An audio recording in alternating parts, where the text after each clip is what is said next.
Okay. Hello friends, I welcome you all on my YouTube channel Rasayan Setu.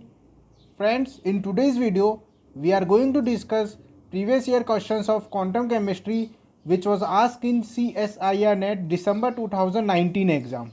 Okay friends, so let's start. See, this is your first question friends. Question says the hydrogen atomic orbital given by nr square e to the power minus r by 3 a naught into 3 cos square theta minus 1 represents, and you have four option friends. Friends आपको hydrogen atomic orbital given है and आपको ये find करना है कि इन चारों option में से ये किसको रिप्रेजेंट कर रहा है. ओके फ्रेंड्स, 2 मार्क्स का क्वेश्चन है ये. चलिए देखते हैं. सी, जो आपको गिवन है फ्रेंड्स ऑर्बिटल, वो क्या गिवन है, एन आर स्क्वायर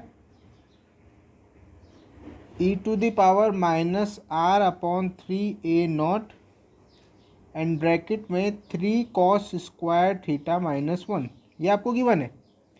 अब फ्रेंड्स आपको पता है जो जनरल फार्मूला होता है रेडियल पार्ट का हाइड्रोजन वेव फंक्शन के लिए, general formula was given by 2z r upon N A naught की power l e to the power minus z r upon N A naught and l to l plus 1 into n plus l. It is a general formula for radial part of hydrogen atomic orbital. Okay friends, अब यहाँ से देखिए आप compare करते हैं. यहाँ से अगर आप कंपेयर करें तो एन आर स्क्वायर आपको किसके बराबर है, 2z r upon N A naught की पावर l. तो यहाँ से देखिए friends, R square it means your R square is equals to R की पावर l. सो यहाँ से आपको क्या मिल गया, l is equals to 2. So आपको पता है friends l is equals to 2 किसके लिए होता है, आपके डी ऑर्बिटल के लिए. तो आपको ये तो पता लग गया कि ये तो डी ऑर्बिटल से रिलेटेड ऑर्बिटल गिवन है आपको. अब ऑप्शन 2 है आपके पास, है तो थर्ड या फोर्थ. अब देखिए फ्रेंड्स नेक्स्ट टर्म देखिए, आपको नेक्स्ट टर्म जो है ई की power minus Z R upon N A naught. तो यहाँ पर क्या है, आपको ई की power minus R upon 3 a naught किसके इक्वल मानते हैं हम, ई की power minus Z R upon N A naught. तो यहाँ से देखिए आप 3 इज इक्वल्स टू एन हो गया, तो यहाँ से n इज इक्वल्स टू 3 मिला. It means your 3D orbital, जो आपको यहाँ पे ऑर्बिटल गिवन है वेव फंक्शन, वो क्या है 3D ऑर्बिटल से रिलेटेड है. एंड 3D ऑर्बिटल क्या है आपका, option number 3. So your option number 3 is the correct answer for this question. 2 marks का क्वेश्चन था ये. आई होप आपको समझ आया होगा. चलिए नेक्स्ट क्वेश्चन देखते हैं friends. See, this is your next question. The degeneracy of the state having energy 27h square upon 8ml square for a particle in a 3D cubic box of length l is. Friends आपको energy giving एक 3D cubic box particle की जिसकी length l है. आपको इस box की degeneracy find करनी है. 4 ऑप्शन आपको गिवन है. 4 मार्क्स का क्वेश्चन है ये. ओके फ्रेंड्स, चलिए देखते हैं. सी, you know the energy of a 3D cubic box is given by h square upon 8ma square into nx square plus ny square plus nz square. Okay friends, यहाँ पर nx ny nz क्या होता है, आपके quantum numbers होते हैं उस particular energy level से रिलेटेड. अब देखिए फ्रेंड्स क्वेश्चन के अकॉर्डिंग आपको एनर्जी की टर्म क्या गिवन है, 27h square upon 8ma square. तो ई जो आपको गिवन है वो है 27h square upon 8ma square. तो यहाँ से आपके 27 इज इक्वल्स टू कितना हो गया, nx square plus ny square plus nz square. And friends अब देखिए आपको एक्चुअली में क्या फाइंड करना है, इन इस nx square plus ny square plus nz square की पॉसिबल कंडीशंस फाइंड करनी कि इसकी कितनी पॉसिबल कंडीशंस होगी जो मिलकर 27 बनाएंगे. वो ही आपकी क्या होगी, डीजेनरेसी होगी इस क्यूबिक बॉक्स की.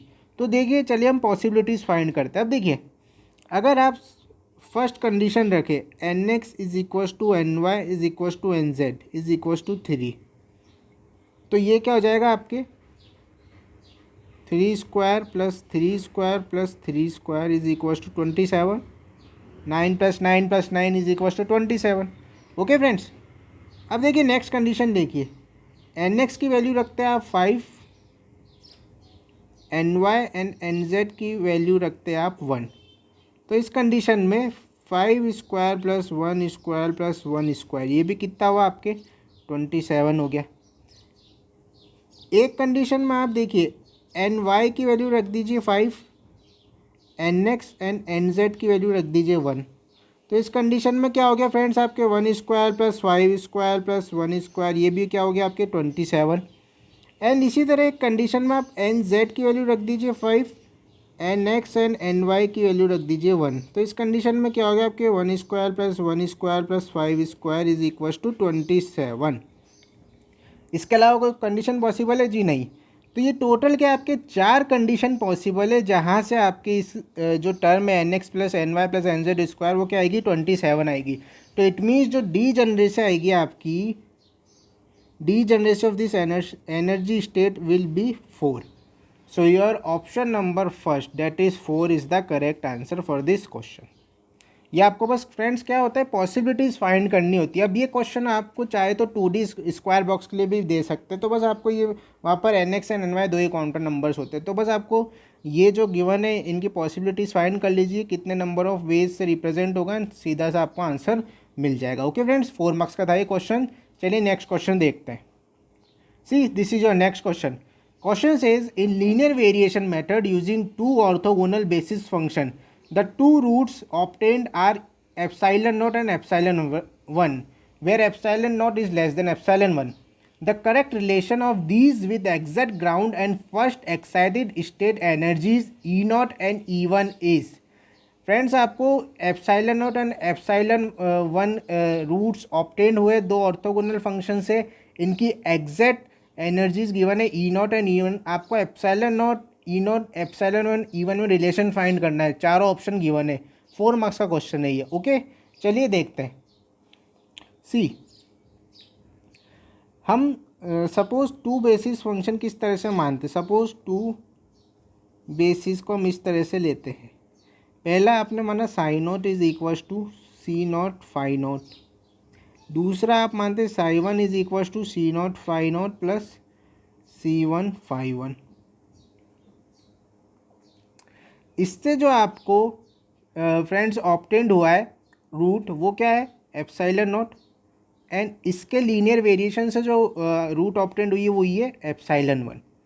ओके फ्रेंड्स, इसकी ग्राउंड स्टेट एनर्जी जो है वो है आपके E0 एंड इसकी फर्स्ट एक्साइटेड स्टेट की एनर्जी क्या है E1।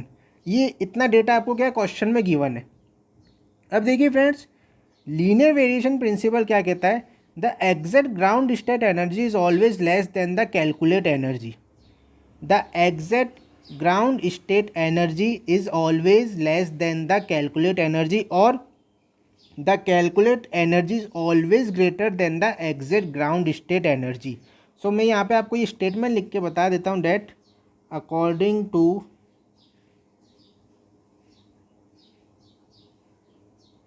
linear variation theorem,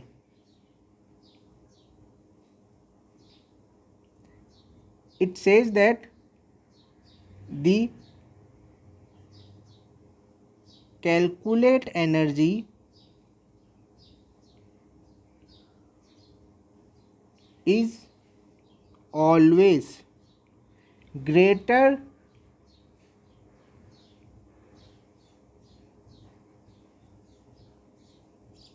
than the exact ground state energy। ये बात आपको ध्यान रखनी है friends. The calculate energy is always greater than the exact ground state energy. तो देखिए यहाँ पे कैलकुलेट एनर्जी क्या है, फर्स्ट वाले बेसिस के लिए एप्साइलन नॉट, तो इट मीन्स ये किससे ज़्यादा होगी ई नॉट से। इसी तरह से फर्स्ट एक्साइटेड स्टेट के लिए क्या है एप्साइलन वन, तो ये किससे ज़्यादा होगी ई वन से। तो जो इस स्टेटमेंट का अकॉर्डिंग रिलेशन मिलेगा आपको, epsilon not is greater than E not and epsilon one is greater than E one. So your option number 4 is the correct answer for this question. Okay friends, I hope आपको समझ आया होगा। बहुत ही simple question था ये, linear variation theorem apply करनी है, solve हो जाएगा। ये 4 मार्क्स का था ये क्वेश्चन। ओके, चलिए नेक्स्ट क्वेश्चन देखते हैं। सी this is your next question. Question is the function which is not an eigen function of the indicated operator is. Friends, आपको 4 ऑप्शन दिए गए, एक फंक्शन एक ऑपरेटर, आपको फाइंड करना है कि जो ये 4 ऑप्शन है इनमें से कौन सा जो फंक्शन गिवन है वो आइगन फंक्शन नहीं है। 4 मार्क्स का क्वेश्चन नहीं है। ओके फ्रेंड्स, चलिए देखते हैं। सी देखिए फ्रेंड्स, आइगन फंक्शन की कंडीशन क्या होती है? Eigen functions are those functions which follows H psi equals to E psi. Mean जब आप किसी फंक्शन पर ऑपरेटर अप्लाई करते हैं तो जो आइगन वैल्यू आती है उसके साथ जो फंक्शन आता है वो चेंज नहीं होना चाहिए। मीन्स आइगन फंक्शन अपनी आइडेंटिटी चेंज नहीं करता, तब तो क्या होगा? आइगन फंक्शन होता है। When we operator the function remains unchanged, तो ये तो आइगन फंक्शन होता है। जब आपने एच इस पर अप्लाई किया तो ये ऑपरेटर इस तरह से ही रहा, तो ये क्या है? एक जो साई है आपका, ये क्या है? एक आइगन फंक्शन है। तो आइगन फंक्शन की कंडीशन आपको अच्छे से पता है। ओके फ्रेंड्स, मतलब वो चेंज नहीं होता है, तो वो फंक्शन क्या है? Eigen function. अब देखिए, आपको यही प्रॉपर्टी का इन चारों जो आपके ऑप्शंस हैं उन पर अप्लाई करनी है। आपको हर एक ऑपरेटर गिवन है, हर एक उसके साथ फंक्शन गिवन है, तो आप अप्लाई करके देखते जाइए। जिसमें आपकी आइगन वैल्यू फंक्शन चेंज हो गया, इट मीन्स वो क्या है? आपका आइगन फंक्शन नहीं होगा। तो देखिए, सबसे पहले आप देखते हैं आपका ऑप्शन नंबर 1 देखते हैं फ्रेंड्स। ऑप्शन नंबर 1 क्या है आपका? जो ऑपरेटर गिवन है आपको d² dx² plus x², and इसके साथ फंक्शन गिवन है आपको e⁻⁻x²/2। ओके फ्रेंड्स, तो देखिए फ्रेंड्स, इसको हम सबसे पहले अलग अलग करके लिख लेते हैं। d²/dx² into e⁻⁻x²/2 plus x² e⁻⁻x²/2। ये हमने अलग अलग कर लिया इसको सेपरेट। अब इसको फर्दर सॉल्व करते हैं। देखिए, ये डबल डिफ्रेंशिएशन करना है, तो सबसे पहले हम क्या करते हैं? इसको डिफ्रेंशिएट करेंगे d/dx into e⁻⁻x²/2 plus x².e⁻⁻। First differentiation, तो देखिए फर्स्ट डिफ्रेंशिएशन करने पे क्या आएगा फ्रेंड्स? e⁻⁻x²/2 का डिफ्रेंशिएशन कितना आएगा? e⁻⁻x²/2 ही आएगा। x²/2 का कितना जाएगा? -2x/2। ये हो जाएगा फ्रेंड्स। e⁻⁻x²/2 का तो सेम रहेगा, e⁻⁻x²/2 एंड -x²/2 का डिफ्रेंशिएशन -2x/2 प्लस ये टर्म ऐसी की ऐसी। ओके फ्रेंड्स, तो यहाँ से ये कैंसिल हो गया, ये आएगा आपके -x into e⁻⁻x²/2 plus x².e⁻⁻x²/2। अब देखिए, ये तो हुआ है आपका फर्स्ट डिफ्रेंशिएशन। इसका वापस से आप क्या करेंगे? डिफ्रेंशिएशन करेंगे। क्यों करेंगे? क्योंकि यहाँ पे d²/dx², पहले हमने d/dx, अब ये सॉल्व करने के बाद इसका वापस से डिफ्रेंशिएशन करना है। तो ये तो क्या हो गया आपका? यहाँ पे देखिए प्रोडक्ट रूल लगेगा। a इंटू बी का जब भी आप डिफ्रेंशिएशन करते हैं तो a को रखते हुए पहले b का करते हैं, फिर b को कांस्टेंट रखते हुए फिर a का करते हैं। तो यही रूल यहाँ पे लगाइए आप। देखिए क्या करेंगे हम? सबसे पहले -x ऐसा का ऐसा रख देते हैं। a इंटू बी है तो a ऐसा का ऐसा रखा। इसमें देखिए e⁻⁻x²/2 का भी हमने ऊपर ही किया था, कितना आया था? ये आ जाएगा -x into e⁻⁻x²/2। Okay friends, minus, अब आएगा प्लस। अभी तो था हमने a एंड b का, तो a को कांस्टेंट, अब हम क्या करेंगे? b को कांस्टेंट रखेंगे प्लस e⁻⁻x²/2। नेक्स्ट का क्या हो जाएगा? 0।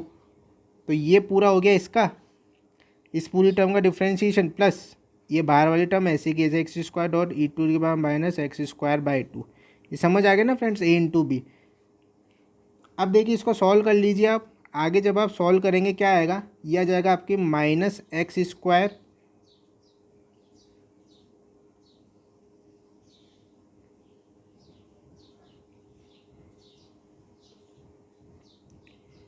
e⁻, -x²/2, -x and -x जुड़ के क्या बन गया, -x² हो गए, -e⁻−x²/2, ये माइनस प्लस माइनस हो गए, प्लस x² (e⁻−x²/2। तो जब आप इसको सॉल्व करेंगे तो ये आपका आ जाएगा 2x² - 1 तो देखिए फ्रेंड्स, हमने क्या बोला था कि जो आइगन वैल्यू है वो कांस्टेंट होनी चाहिए, ये क्या आपके नॉट कांस्टेंट आइगन वैल्यू, तो इट मीन्स आपका जो फंक्शन है वो क्या हो जाएगा, चेंज हो जाएगा।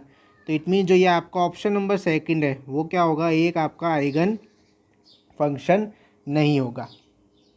ये ऑप्शन नंबर सेकंड था फ्रेंड्स, सॉरी यहाँ पे फर्स्ट कर दिया मैंने, सेकंड को सॉल्व किया था हमने। जो आपके चार ऑप्शन आपको दिख रहे हैं ना फ्रेंड्स कॉर्नर में, उनकी बात कर रहा हूँ मैं, ठीक है।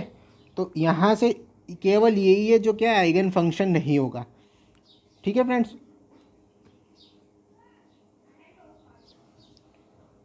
चलिए नेक्स्ट क्वेश्चन देखते हैं फ्रेंड्स।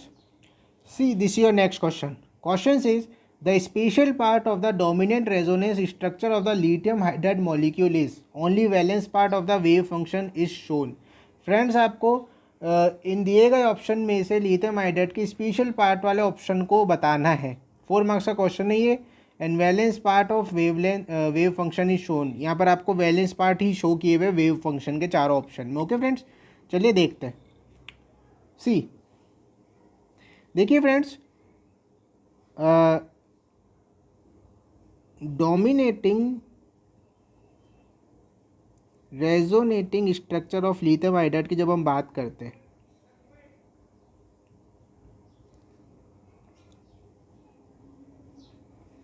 तो LiH क्या है, आपका एक आयनिक मॉलिक्यूल है। It is a ionic molecule. किस फॉर्म में एग्जिस्ट करता है ये, lithium positive and H negative hydride है। लिथियम स्ट्रॉन्ग मेटल है। तो यहाँ पर क्या है, आपके पास जो बॉन्ड के दोनों इलेक्ट्रॉन्स होते हैं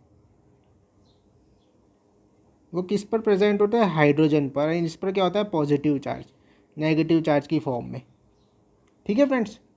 तो इट मीन्स दोनों इलेक्ट्रॉन आपके हाइड्रोजन के पास है। सो इसका जो आपका स्पेशल पार्ट होगा वेव फंक्शन का, वो क्या हो जाएगा, 1SHR1। R1 क्या है, आपका लिथियम का इलेक्ट्रॉन इंटू 1SHR2। ये क्या हो गया, R2 आपका hydrogen. Because lithium and hydrogen दोनों के इलेक्ट्रॉन हाइड्रोजन के पास है, तो इसलिए क्या है, इनके दोनों के वेव फंक्शन मल्टीप्लाई हो जाएंगे। तो 1SHR1 + 1SHR2। R1 is a electron of lithium and R2 is a electron of hydrogen. So your option number 4 is the correct answer. Friends वैसे तो यहाँ पे पॉसिबिलिटी खूब सारी होती है लिथियम हाइड्राइड की। एक पॉसिबिलिटी में हम दोनों पर इक्वली मान सकते हैं, पर यहाँ पर देखिए डोमिनेटिंग रेजोनेटिंग स्ट्रक्चर की बात करी थी। अगर यहाँ पे डोमिनेटिंग रेजोनेटिंग स्ट्रक्चर नहीं बोलता तो ऑप्शन नंबर सेकंड या थर्ड की पॉसिबिलिटी बनती है, लेकिन डोमिनेटिंग बोलता है तो डोमिनेटिंग में तो क्या है, ये आयनिक फॉर्म में एग्जिस्ट करता है और हाइड्रोजन पे दोनों इलेक्ट्रॉन रहते हैं, इसलिए क्या होगा, दोनों इलेक्ट्रॉन्स का वेव फंक्शन जो है हाइड्रोजन के लिए मल्टीप्लाई हो जाएगा। सो your option number 4 is the correct answer. Okay friends, चलिए नेक्स्ट क्वेश्चन देखते हैं। सी this is your next question. Question is the हक्कल molecular orbital of benzene that is degenerate with the molecular orbital is. Friends आपको एक molecular orbital given है degenerate benzene का, आपको इससे related हक्कल molecular orbital find करना है चारों ऑप्शन में। ओके फ्रेंड्स, 4 मार्क्स का क्वेश्चन नहीं है। चलिए देखते हैं। सी जो आपको गिवन डीजनरेट मॉलिक्यूलर ऑर्बिटल वो क्या है, आपका 1/2 Chi2 + Chi3 - Chi5 - Chi6, ये आपको गिवन है। तो देखिए फ्रेंड्स, अगर आप इसको ड्रॉ करते बेंजीन में, तो देखिए फ्रेंड्स बेंजीन में पोजीशन हम डिसाइड कर लेते पहले। ये आपका बेंजीन, ये हो गया आपका Chi1, ये Chi2, Chi3, Chi4, Chi5, Chi6, carbon को नंबर दे दिए। तो गिवन कंडीशन के अकॉर्डिंग देखिए आप क्या क्या गिवन है।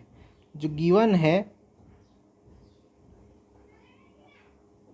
देखिए, काई 2 पॉजिटिव है, काई 1 तो गिवन नहीं है, काई 2 पॉजिटिव, काई 3 भी पॉजिटिव, काई 5 नेगेटिव, काई 6 नेगेटिव। अब देखिए फ्रेंड्स, एक पॉजिटिव नेगेटिव के बीच में से क्या है, एक नोडल प्लेन पास होता है। तो यहाँ पे 2 है, तो मीन्स इन दोनों के बीच में से क्या है, नोडल प्लेन पास हो रहा है इन दोनों के बीच में से। तो यहाँ पर क्या है, एक नोडल प्लेन प्रेजेंट है। समझ आ गया फ्रेंड्स, पॉजिटिव नेगेटिव के बीच में से, और अगर लाइन में हो तो सिंगल नोडल प्लेन यहाँ पे प्रेजेंट है। अब देखिए आप, जो आपको ऑप्शंस गिवन है, तो एक एक करके ऑप्शंस को देखते जाइए। जहाँ पर देखिए फ्रेंड्स, वन नोडल प्लेन जिस ऑप्शन में आपको मिल जाएगा वही क्या होगा, इस क्वेश्चन का आंसर हो जाएगा। ठीक है, अब देखिए ऑप्शन नंबर 1 के अकॉर्डिंग क्या है। ऑप्शन नंबर 1 के अकॉर्डिंग जब हम ड्रॉ करते हैं,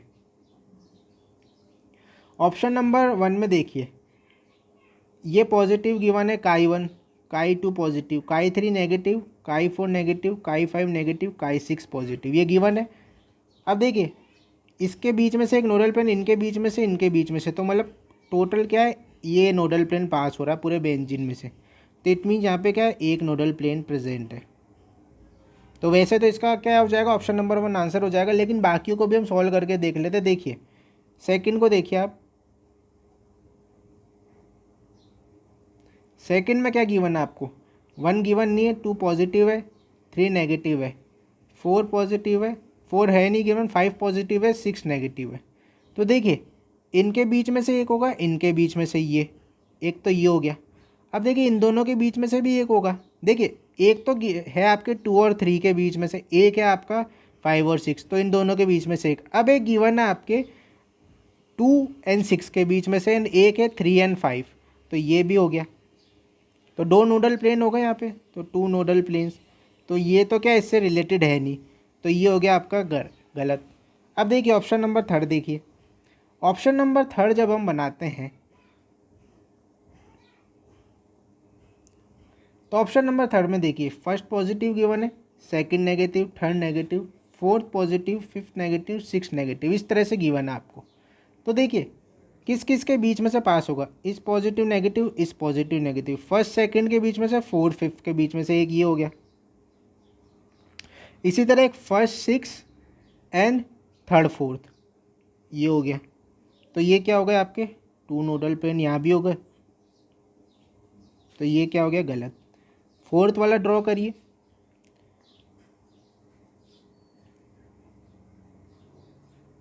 फोर्थ वाला जो गिवन है, first positive, second negative, third positive, fourth negative, fifth positive, six negative. तो देखिए एक तो प्लेन ये हो गया इनके बीच में से, एक इन दोनों के बीच में से हो गया, एंड एक इन दोनों के बीच में से हो गया। तो यहाँ पे क्या 3 नोडल प्लेन्स है। सो इट मीन्स और ऑप्शन नंबर 1 क्या है, जो आपका HMO है वो डी जनरेट होगा, जो आपका गिवन मॉलिक्यूलर ऑर्बिटल है क्वेश्चन में, इससे। क्योंकि गिवन में भी क्या आपके एक नोडल प्लेन है, ऑप्शन नंबर 1 में भी क्या एक नोडल प्लेन आ रहा है। सो your option number 1 is the correct answer for this question. Okay friends, I hope आपको समझ आया होगा। सो फ्रेंड्स, ये था आपके कुछ क्वेश्चन जो दिसंबर 2019 में पूछे गए थे फ्रेंड्स, क्वांटम केमिस्ट्री के। फिर भी आपको किसी भी तरह की डिफ़िकल्टी है तो कमेंट सेक्शन में आके ज़रूर पूछिए friends. So thank you friends, thank you for watching.